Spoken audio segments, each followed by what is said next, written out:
Je suis Sandrine Jacquelin, bienvenue sur Gang des parents, le podcast qui dynamite la vie des parents. Alors aujourd'hui, pour ce podcast, nous proposons d'évoquer le couple. Vaste sujet. Mais évidemment le couple quand on est parent. Parce que c'est déjà une thématique assez compliquée, sympathique mais compliquée d'être en couple. Quand on est parent, qu'est-ce qui change finalement? Quels sont entre guillemets les dangers? Est-ce que ça fragilise ou est-ce que ça a tendance à, au contraire, souder un couple?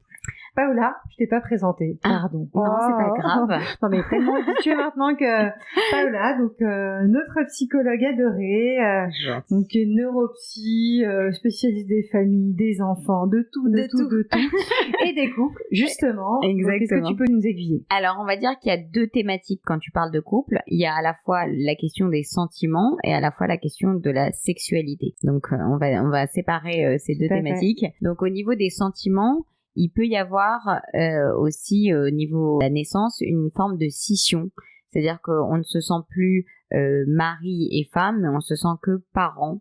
On est vite pris dans l'organisation, l'engrenage de il faut acheter ci, il faut faire ça, il faut faire à manger, enfin voilà. On devient finalement directeur d'une entreprise infantile, mais directeur de tâches en fait. Et c'est vrai que à partir de ce moment-là, on n'arrive plus à retrouver la place qu'on avait au départ, qui est quand même importante, parce que ce que je dis souvent, c'est que pour faire des enfants, il faut d'abord être un couple, et avant d'être un couple, on était soi. Et donc, pour être bien en famille, il faut d'abord être bien en couple et être bien soi. Ça, c'est le plus important. Ça, c'est sûr. Alors, souvent, ce que je ne veux pas faire de généralité. On adore les hommes, c'est pas un problème. Mais souvent, ce qu'on reproche, en tout cas, ce qu'un homme peut reprocher à sa femme, c'est d'être un peu délaissé au profit de ce bébé qui arrive. Est-ce que déjà on ne peut pas non plus du jour au lendemain être en couple comme si de rien n'était, etc., comme si cet enfant n'existait pas? Si on essaie aussi de se mettre dans la tête de l'homme, c'est vrai que c'est pas évident. L'homme, lui, il n'a pas porté l'enfant pendant les 9 mois. À moins que je ne sois pas au courant des nouvelles progressions scientifiques. Mais donc, il n'a pas porté, il n'a pas ressenti les mêmes choses. Il n'a pas eu aussi les mêmes ressentis hormonaux. La femme a eu le temps de se sentir mère. Alors, je tiens aussi à faire une petite parenthèse. Il y a des femmes qui arrivent dans mon bureau et qui me disent « Non mais moi, je me sens pas encore mère ». Et on se sent pas mère parce qu'en fait on vient d'accoucher. Ça non, c'est pas comme ça, c'est pas en un claquement de doigts. Parfois on devient mère qu'au bout de 3 ans, on peut devenir mère avec un autre enfant, enfin voilà, chacun va s'approprier son rôle de mère en fonction de ce qu'il est, de ce qu'il ressent, de ses propres émotions et de son vécu.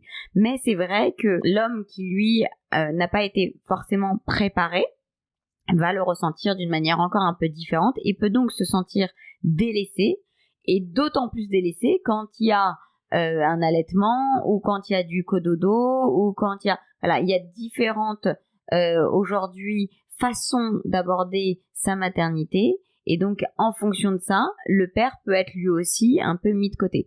Il y a une grosse erreur que beaucoup de femmes font, c'est par exemple on a la sensation qu'on doit tout maîtriser. Alors déjà, on arrête de tout vouloir maîtriser, parce qu'à force de tout vouloir maîtriser, on a la sensation de ne rien maîtriser, et on en est très triste, et on culpabilise. Mais au-delà de ça, dans cette même lignée de vouloir tout maîtriser, quand le père va dire « laisse-moi lui donner le biberon » ou « laisse-moi lui changer la couche », la mère a la sensation que le père ne fait pas bien. Or, jusqu'aux dernières nouvelles, il faut pas avoir fait Polytechnique changement de couche et avoir rempli un formulaire pour savoir si on donne bien le lait. Il faut aussi laisser le temps au père de s'adapter, d'apprendre sa façon de faire, et sa façon, même si elle est différente de celle de la mère, n'est pas forcément mauvaise. Il y a une étude en psycho qui a été faite, que je trouve vraiment très très intelligente, qui montrait un enfant dans une salle avec une fois avec sa mère et une fois avec son père, il y avait des journaux et un puzzle à disposition de l'enfant. Quand l'enfant rentre dans la salle avec sa mère, il prend le puzzle et il commence donc à le faire. Et la mère s'assoit à côté de lui, pas sur la chaise qui est disposée à côté avec les journaux. Elle s'assoit à côté de lui et elle l'aide à faire le puzzle. Et elle lui dit, voilà, on va faire comme ci, on va faire comme ça. Et 10 minutes après, la mère ressort, l'enfant va dans la pièce avec son père. Ils n'ont aucune idée de ce pourquoi on est en train de les faire venir. Exactement. Et l'homme, lui, s'assoit sur le fauteuil, prend un magazine et feuillette le magazine, et l'enfant, à côté, fait son puzzle tout seul. Et en fait, chacun des deux a une approche très différente, mais aucune n'est meilleure que l'autre. La mère a montré à l'enfant qu'elle était là pour lui, qu'elle l'aidait en fait à trouver son chemin, à trouver quelle pièce aller dans quel sens. Et finalement, elle lui a montré qu'elle était un peu son parachute dans la vie et qu'elle était son pilier. Quant au père, lui, il a montré en fait que l'enfant pouvait avoir confiance en lui-même par ce qu'il pouvait donner de lui-même, qu'il pouvait être indépendant et qu'il y avait, même s'il y avait l'œil bienveillant de la mère qui donnait tout à l'heure de l'aide, là c'était un œil bienveillant qui était juste là pour en fait montrer simplement une présence. Et donc cette association des deux... Très complémentaire. Exactement. Cette association des deux types d'éducation ne sont pas finalement à mettre en compétition, mais au contraire, c'est se dire que ce que l'autre peut apporter, c'est une chance et c'est quelque chose au final qu'on ne donne pas forcément soi. Donc, laissez le père changer les couches, donner le biberon différemment de vous, c'est pas une mauvaise chose. La couche, elle va déborder, que ce soit la femme ou le père, enfin la mère ou le père, parce qu'elle doit déborder. C'est pas parce que lui l'a mal mis et que c'est de sa faute, en fait. Mais il faut laisser la place aux hommes dont ils ont besoin. Et ça, c'est une grosse erreur. Et ça nous amène sur la sexualité du coup. Alors, moi, avant la sexualité du coup, parce qu'on va de toute façon l'aborder, ça m'amènerait plus sur la partie charge mentale finalement. Quand tu dis laisser. Aujourd'hui, on en entend parler de partout, dans les magazines, les journaux télévisés, les applis qui exploitent largement donc cette partie de charge mentale. Chacun et chacune a son avis sur la question. Alors justement, quand tu dis laisser le père sa charge et de faire finalement comme il l'entend, comme il le peut, lui faire confiance. En fait, la complexité souvent de la femme, c'est qu'elle souhaite, elle aimerait, des fois ça dépend, mais c'est comme ça, que tout soit extrêmement organisé. C'est-à-dire qu'en fait, il faut que ça soit maîtrisé, il faut que ça soit... Ce qui est très compliqué, en fait, c'est que cette exigence, en fait, envers elle-même génère forcément, justement, une surcharge, une surchauffe, parce qu'on a l'impression d'être une machine, puis on en fait, puis on veut en faire. Finalement, c'est sans fin, cette affaire. Là encore, est-ce qu'il y a un conseil? C'est difficile. C'est vraiment difficile. C'est ce qu'on appelle le lâcher-prise. Effectivement. C'est, je pense, malheureusement, ce qu'on donne ce qu'on transmet le moins à nos enfants, mais ce qu'on devrait apprendre le plus, c'est ce fameux lâcher prise. Parce que les enfants ont ça.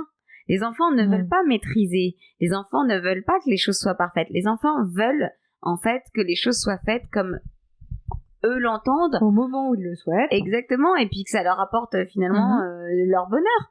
Et nous, en tant que parents, on a oublié ça. On a oublié ce lâcher prise. On a oublié finalement ce qui était peut-être le plus important, c'était de faire les choses. Et en même temps, la difficulté, c'est que souvent une mère va te dire, oui, mais si je le fais pas, ça va être le bordel à la maison. Si je fais pas les courses, il y aura rien. Si je fais pas le linge, le panier va déborder. Donc en fait, c'est... Oui, mais quelles sont... En fait, c'est là où on doit réfléchir chacun. C'est quelles sont les priorités. Moi, je dis, il faut faire. L'important, c'est pas de faire bien ou parfaitement. L'important, c'est ça a été fait. Point. Est-ce que tu as une astuce pour justement... Est-ce qu'il faut à ce moment-là déléguer des tâches à chacun en disant... en acceptant que ça ne soit pas fait comme on le souhaite, par soi, exactement, lâcher prise.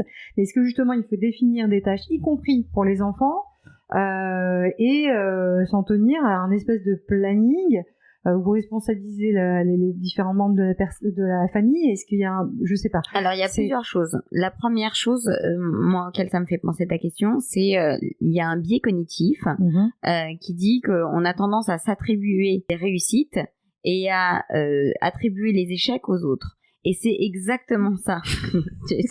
Tu vois de quoi je parle. Et en fait, la problématique, c'est ça. C'est qu'en fait, on se dit, si ça fonctionne, c'est grâce à moi. Si ça fonctionne pas, c'est à cause de l'autre. Et c'est ce qui souvent fait défaut dans les couples, dans la complicité d'un couple, c'est d'imputer à l'autre les échecs en disant bah tu vois, c'est à cause de toi qu'on n'a pas pu faire ça, tu vois, ça a échoué de ta faute. Et donc à ce moment-là, il vaut mieux plutôt se dire mais en fait on est une équipe, on n'est pas en train de combattre l'un contre l'autre, on est ensemble dans la même équipe pour essayer de faire avancer le navire de la famille. À l'heure de la Coupe d'Europe, exactement. C'est pas mal. Donc voilà, on est une équipe et l'idée c'est de faire avancer ensemble notre barque. C'est pas de se couler l'un l'autre. Donc à ce moment-là, cette complicité, finalement, elle va t'aider à ne plus avoir cette charge mentale. Elle va t'aider à se lâcher prise. Quand tu vas comprendre que l'autre est dans ton équipe, tu vas pouvoir aussi déléguer. Tu vas pouvoir dire, ok, peut-être que moi je suis attaquant, peut-être que toi t'es plus en défense, mais finalement on a besoin de la défense aussi.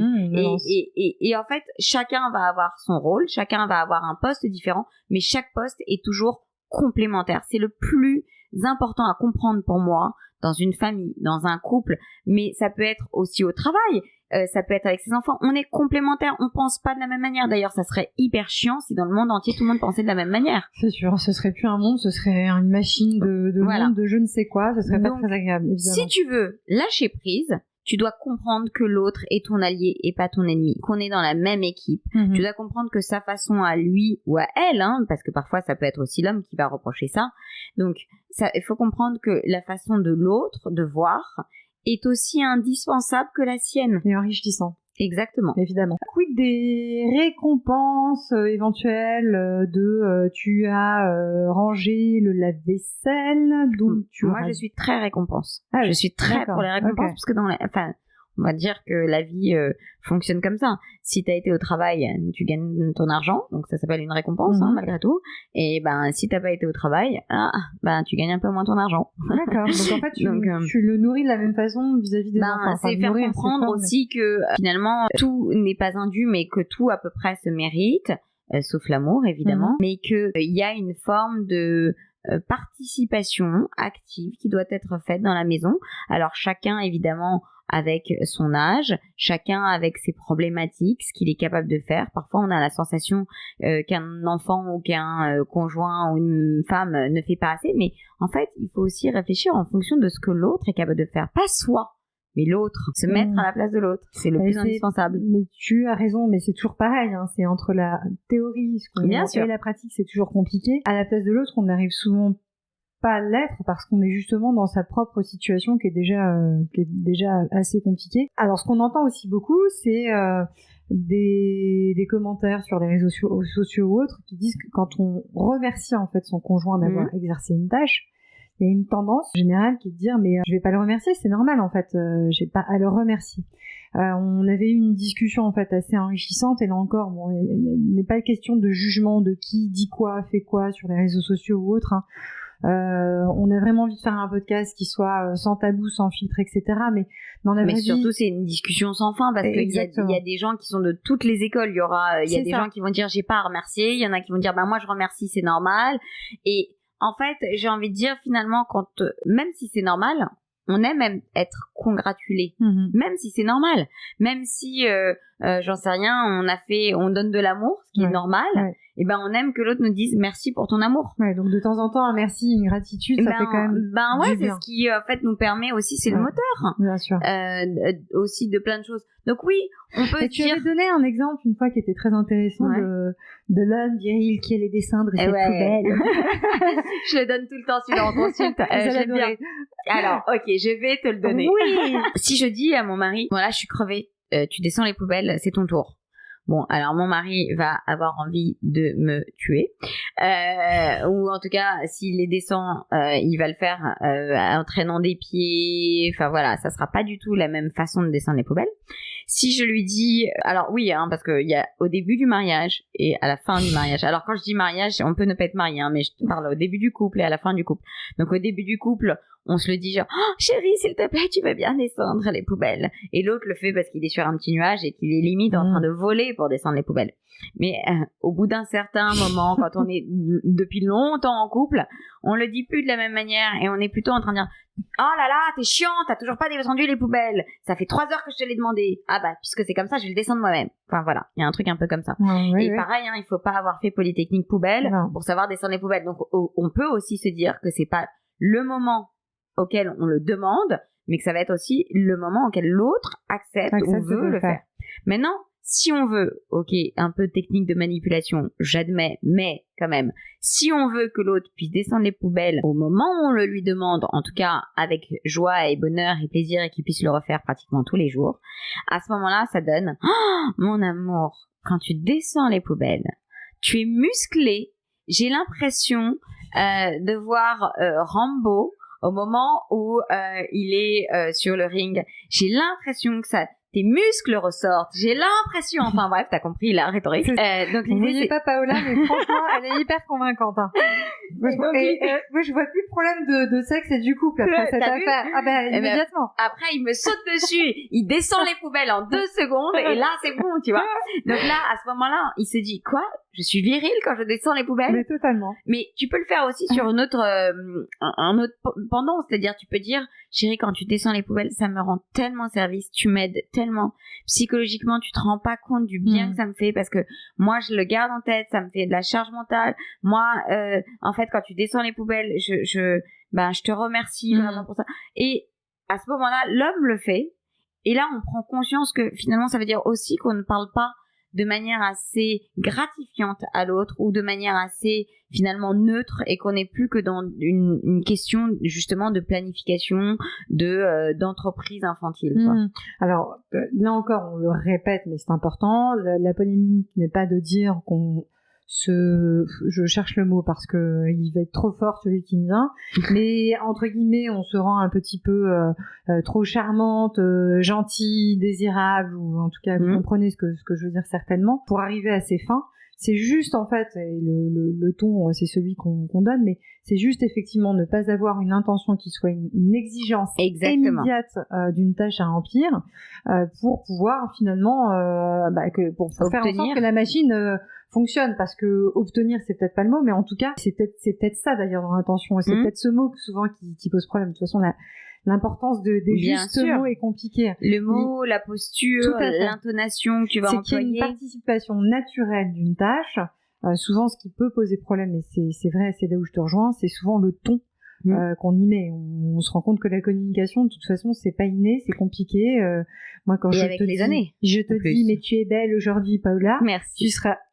Tu me remercies, et tu aurais pu aussi me dire une autre réaction. Tu aurais pu très bien me dire, mais pourquoi ça veut dire que je ne suis pas belle les autres jours. Ah bah tu vois, je l'avais pas pensé comme ça. Et donc c'est souvent aussi les choses qui font que c'est. Mais d'ailleurs, je l'entends souvent en thérapie de couple, quand le mari fait un compliment à sa femme, la femme le pense en disant ah ouais, bah donc en fait il me le sort jamais les autres fois, il le pense pas les autres fois, et en fait il vaut mieux aussi accepter, cueillir. Exactement. Juste ce qui arrive. Exactement. C'est prendre en fait ce qu'on nous donne qui est agréable et ne pas penser à ce qui n'est pas agréable. Il y a ça me fait penser à une petite blague si je peux me permettre. Oui, bien sûr. Il y a une femme qui prépare une très très belle table avec, elle a tout mis, elle a mis des belles assiettes, des plats, elle a fait à manger, elle a fait un truc fantastique. Son mari rentre du travail. Il s'assoit et il regarde et il dit il manque le sel et le poivre. Alors la femme va dans la cuisine, va chercher le sel et le poivre. Non, elle ne dit rien. Et il continue de manger, enfin voilà, ok. Le lendemain, la femme donc ne prépare pas à manger, ne met pas la table, et le mari rentre du travail et sur la table se trouve simplement le sel et le poivre. Et le mari dit alors je comprends pas, il n'y a pas la table, il n'y a pas à manger, il n'y a pas... elle lui a dit hier tu n'as fait attention qu'au sel et au poivre. C'est bon ça. Donc l'idée c'est si on ne porte attention qu'à ce qui ne va pas, on se focalise, on devient exigeant, on devient aigri, L'autre va avoir une réaction à nos actions qui va être négative.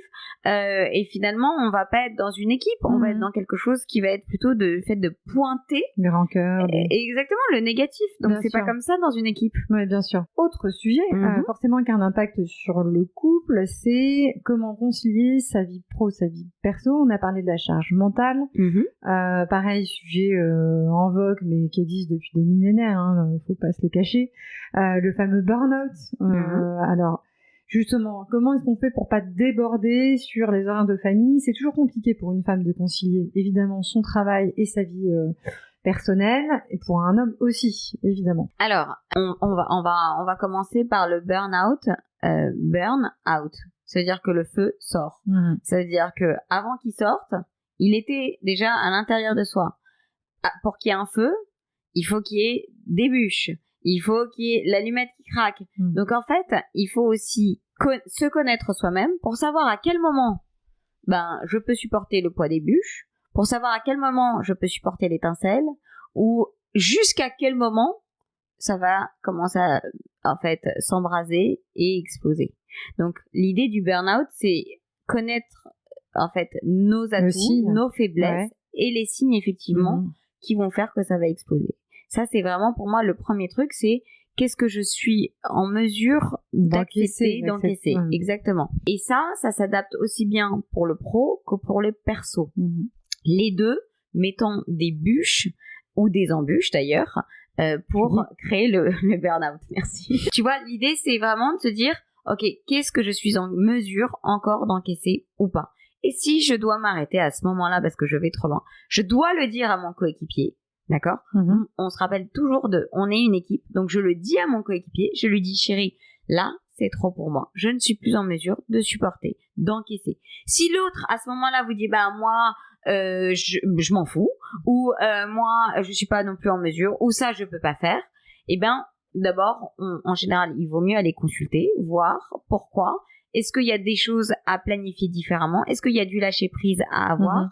Et moi, je recommande souvent, donc j'ai une petite astuce que je donne aussi beaucoup en consultation ou en coaching, c'est d'utiliser un petit agenda qui va devenir l'outil meilleur ami numéro 1, sur lequel on va écrire tout ce qu'on a fait, tout ce qu'on doit faire, et qui sera un peu différent de la prise de notes sur le téléphone, des post-it qui traînent un peu partout sur un bureau, dans la maison. Ça permet d'organiser. Exactement. Et de pas justement en faire trop, de voir que ça rentre pas. De voir que ça rentre pas, mais surtout, en fait, de voir tout ce qu'on a déjà fait pour alors moi, être fier de soi. J'aime beaucoup cette idée. Je la reprends totalement, Paola. On a évidemment nos fameuses listes. Alors, on peut faire nos to-do list et les barrer, mais c'est vrai que moi, ce que j'aime, c'est de me dire, tiens, dans ma journée, j'ai déjà fait tout ça. Parce que souvent, là aussi encore, la fameuse charge mentale ou le burn-out au boulot, c'est qu'on a tendance à faire des listes qui sont trop exigeantes. Mais alors, les listes interminables, à la limite, c'est pas ce qui est le plus gênant. C'est en fait sur la durée sur lesquelles on les met. On se rend bien compte en notant les choses que souvent, on voit sur sa journée, on se dit mais c'est impossible parce qu'il y a des impondérables qui arrivent, qui font que en fait, on va se retrouver avec une urgence à gérer. Mais ta liste, elle ne fait que s'agrandir au fur et à mesure de la journée. Évidemment. Donc, en fait, ça déborde. Donc, moi, ce que je fais souvent, c'est que j'aime bien faire mes listes. Et puis, je me dis, si c'est pas fait, c'est que finalement, d'ailleurs, la Terre continue à tourner, donc c'est pas si grave que ça. En plus, ça permet. Toi ce qui te semble le plus important, indispensable, et tu peux remettre au lendemain ou au surlendemain. C'est pour ça qu'un agenda. Le papier. Toi, tu recommandes le papier. Ouais. Jamais électronique. Jamais. Mais parce qu'en fait, c'est indispensable pour les yeux, pour la fatigue, pour la façon dont ton cerveau va travailler. Le fait d'écrire fait que ça emmagasine différemment, exactement. Et puis, il y a un autre truc, c'est que si tu relis toute ta liste juste avant de dormir, en fait, contrairement au fait de l'avoir sur ton téléphone ou d'avoir des post-it un peu partout que tu as perdu, le fait de le relire fait que ton cerveau va comprendre ce qui a emmagasiné en mémoire à long terme pendant la nuit ou ce qui a jeté qui n'est pas important. Et donc, ton cerveau... Il fait un tri, un déchet. Genre, le tri des déchets, exactement. Et tout. Toujours. C'est trop bien. Alors, Donc, pendant la nuit, en fait, ça va te permettre de relâcher un peu ce fameux lâcher prise. Et tu vois, pour te donner un exemple, si tu as un avion demain matin à 6h du mat, toute la nuit, tu vas dire faut pas que j'oublie de me réveiller, faut pas que j'oublie de me réveiller à 4h, faut pas que j'oublie le réveil, faut pas que j'oublie ça.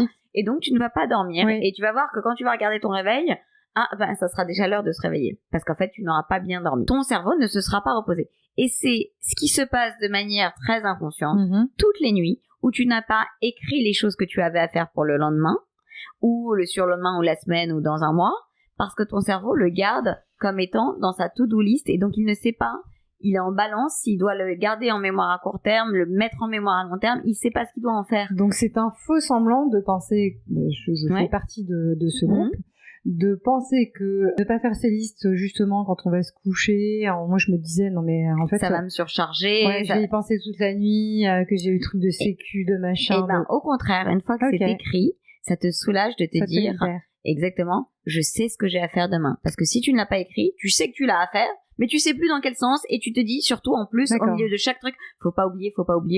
Alors que si tu l'as écrit, tu l'oublieras pas. C'est trop bien. Ça veut dire que ça marche aussi si jamais je vais défoncer mon boss demain. Oui, exactement. Et ça s'appelle la décharge mentale. Ok, c'est trop bien. Tu vois? Donc, on a la surcharge, on a la charge et on a la décharge. Autre problématique avant d'évoquer la sexualité, la difficulté qu'on rencontre souvent chez les hommes, j'aime pas du tout le stéréotype, mais je pense qu'on le connaît à force, c'est bon. C'est la pression que se mettent évidemment les hommes dans leur travail. Avec ce fameux « je te promets, je rentrerai tôt ce soir » et 20h, 20h30 et 21h et 21h30. Est-ce que on peut les aider aussi à trouver un bon équilibre? Je sais que c'est compliqué, il y a une pression sociétale qui est très forte. Alors effectivement, dans ce que tu dis, il y a aujourd'hui, on est beaucoup plus à 50-50 sur les femmes et sur les hommes sur le fait de rentrer tard. Équilibré au niveau des jobs de l'un et de l'autre. Celui qui rentre plus tôt, alors on peut faire une espèce d'alternative. J'aime bien, moi, en général, dire les jours pairs, les jours impairs. Comme ça, c'est toujours un peu facile de poser ça, de se dire, par exemple, les jours pairs, c'est toi qui rentres plus tôt, les jours impairs, c'est toi qui rentres plus tôt. C'est moi qui rentre plus tôt. On peut faire ça. On peut se dire aussi que ça peut être une semaine. On peut se dire qu'en fonction des organisations de chacun au boulot, voilà. Maintenant, s'il y en a que un des deux seul qui rentre tard, l'autre doit aussi se dire que il rentre pas tard par plaisir, il rentre pas tard juste parce qu'en fait il s'est tourné les pouces ou il a fait une sieste au boulot. Donc quand il rentre du boulot, oui, la personne qui attend à la maison est crevée parce qu'elle a eu à gérer les enfants, les machins, mais celle qui rentre du boulot aussi. Fatiguée aussi. Et ça, tout le monde a tendance à l'oublier. Parce qu'en fait, les gens qui bossent, à moins qu'ils soient payés à rien faire et à dormir sur leur bureau, mais j'en connais pas beaucoup. Voilà. Et en fait, quand ils rentrent du boulot, ils sont épuisés aussi. Donc en fait, d'assiéger l'autre à peine passé le pas de la porte en lui disant bon maintenant je te laisse le gosse, les machins, la course, le truc, ça n'a aucun en fait bénéfice pour un couple et encore moins dans le circuit exactement le circuit de complicité avec l'autre. Donc chacun respecte effectivement le timing en fait qui est imposé par l'autre ne l'est pas imposé parce que l'autre alors à moins qu'il y ait un problème dans le couple et que l'autre n'a pas envie de rentrer à la maison, mais sinon le timing qui est imposé par l'aspect professionnel, malheureusement souvent c'est une obligation. Tu as raison, la problématique qui se pose et qui va nous amener justement à la complexité du couple, c'est que la personne qui rentre du travail peut se dire j'ai ma journée qui est finie. Là où effectivement, quand on est à la maison et qu'on travaille toute la journée, il n'y a pas de pause, il n'y a pas de fin, il n'y a pas de début, il n'y a pas de, on est sur son lieu de travail. Donc, mais là encore, on se comprend. Il faut qu'il y ait une compréhension de la part de l'autre qui rentre aussi à la maison, de se dire, ok, elle c'est pareil, c'est pas parce qu'elle est à la maison qu'elle n'a rien fait, ou il n'a rien fait, là encore, parce que ça peut être un homme aussi. Bien sûr. Reconnaissance, connaissance, communication, etc. Tout ça a souvent un impact sur la sexualité, parce que quand on n'est pas bien, souvent une femme va dire, j'ai pas du tout la tête à ça. Là, on dit souvent que lui, Alors, il y a plusieurs choses dans ce que tu dis. La première chose, c'est qu'effectivement, on va se rappeler du fait qu'il y a une famille, il y a un couple et il y a soi. Là, dans ce que tu viens de dire, il y a potentiellement la personne qui elle-même déjà n'est pas bien.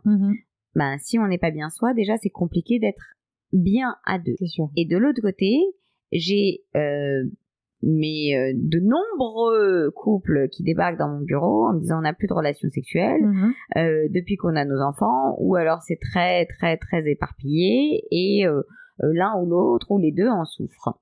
Et à ce moment-là, il y a une question simple à se poser, c'est ok, mais qu'est-ce que vous faites tous les deux seuls? Ah bah rien.